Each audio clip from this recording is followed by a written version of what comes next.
211. Let's start at the bottom. The first fight is Joaquin Christensen versus I can't say this dude's name at all. He's the Russian guy who's really good at jiu-jitsu. This is a 205 fight, and the Russian dude, like I said, he's a good jiu-jitsu guy, but I feel like that's about it. I feel like he kind of gasses out early because he kind of goes for submissions quick. Most of his wins are in the first round. I think Christensen, he's really good everywhere. I feel like he's been caught before in submissions, just that one time, though, actually against the Brazilian guy. But I think the Brazilian guy had really good striking and jiu-jitsu, so he was able to kind of mix it up. I think as long as Christensen can make it through that first round, he should be able to win. I think he's way better overall. It's just that first 3-4 minute explosion from the Russian guy, but I'm going to pick Christensen to win by knockout or TKO in the second. Next is Gabriel Bentinez versus Ekraiim Barzola. And to me, Barzola, I feel like kind of got screwed in that one fight. He should be 3-0 in the UFC right now. I think he's really, really good. I don't think there's any real major holes in this dude's game. He's got good striking, good wrestling, good jiu-jitsu. I think that Gabriel's well-rounded as well, but I think Barzola's just a little bit faster, and I think his wrestling's also just a bit stronger. I think Barzola's going to be able to keep it about even on the feet and then hit the takedowns when he needs to, like he's done in every single fight so far in the UFC. I just don't know why he's not undefeated. It's because he fought that one guy in his fucking hometown. But I think Barzola is one of the best up-and-comers right now that people aren't talking about, but he'll be there pretty soon. Next is Chase Sherman versus Rashad Cutler. And Rashad looks good. He's a pretty decent striker. This one's really a coin flip. I feel like Rashad's got better explosion kind of Derek Lewis-like power, but I feel like Chase Sherman's more athletic overall. And I feel like Chase Sherman, it's really weird because I feel like he looks really good, but he just hasn't won yet. And I know it's a gamble just because he's 0-2 in the UFC, but I just feel like he's looked good. He just kind of hasn't gotten that win yet. So I'm going to go with Sherman. I just think he's more athletic and he can fight longer. So he should be able to win by knockout as long as he can keep the distance. Next is Terod Gordon versus Michael Quintus. And Gerard, my bad. Gerard Gordon, I feel like he's the guy from Dana White looking for a fight. He's a really good striker. He looks like he's got pretty solid takedown defense and ability to get back up. I think Michael Quilnis is also a really good striker with some decent ground game here and there. But I'm just going to go with Gerard just because I haven't really seen either of these guys fight that much, but usually the Dana White looking for a fight people get easy fights. Actually, I take that back. Sometimes it's half and half. Sometimes they get really fucking hard people when they come in, which makes no sense because they're trying to hype them up because of that show. But I do feel like Jared Gordon looks better than Michael just from the little shit I've seen, so I think he's going to win by decision or TKO. Next is Jessica Agrulo versus Courtney Casey, and to me this is kind of two grapplers with a little bit of striking, but I just feel like Jessica Agrulo is better overall, so I say she's probably going to win by submission. Next is Marco Polo versus James Vick. And Marco Polo, he's got really good striking, and he's pretty decent with his takedown defense and ability to get back up. But the one thing I saw in his last fight was that if you can take him down and solidify position, he's really not that great at getting back up. He was dominating that fight against that guy from Alaska, and then the last minute and a half, that guy got mount on one of the takedowns, and Marco Polo Reyes couldn't do shit, and he almost got finished just because he couldn't get out of the mount, and the guy was just kind of beating on him.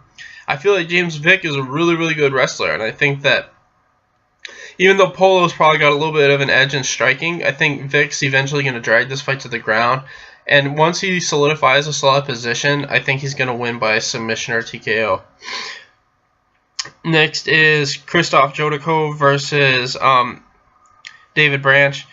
And David Branch has looked really good. He's gone 12-1 since he left the UFC. His one loss was to Rumble Johnson. And he's won 10 straight. He's undefeated in the World Series of Fighting. But all those wins, most of them were against guys who were 1-3, 2-4, shit like that in the UFC. So it is impressive to win that many fights in a row. But the vast majority of the people he's beaten were guys that, couldn't cut in the UFC either. So it's kind of how good is he really?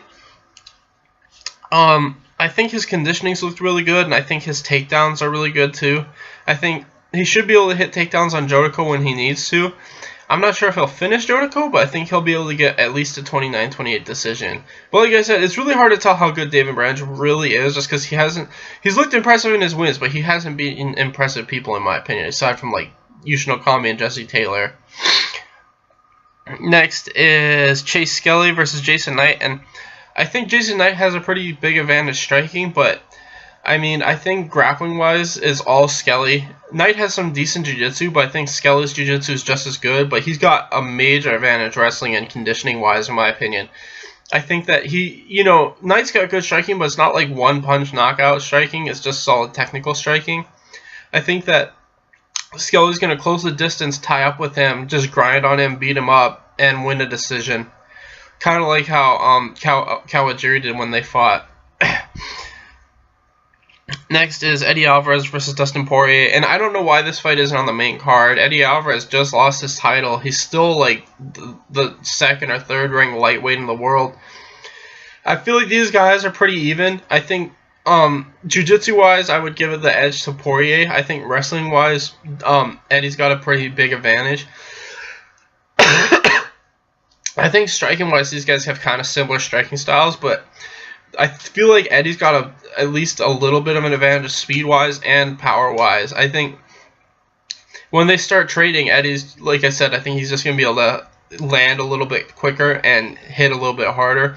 I think this fight might look like the Condit versus Dan Hardy fight, where Condit was just landing a slight bit quicker.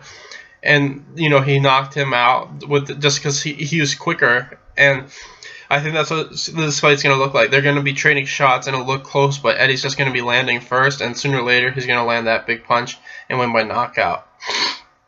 Next is Henry Cejudo versus Sergio Pettis, and I think Sergio Pettis looks decent, but I feel like the fact that he still hasn't gotten a finish in the UFC is a big sign that he's not that great.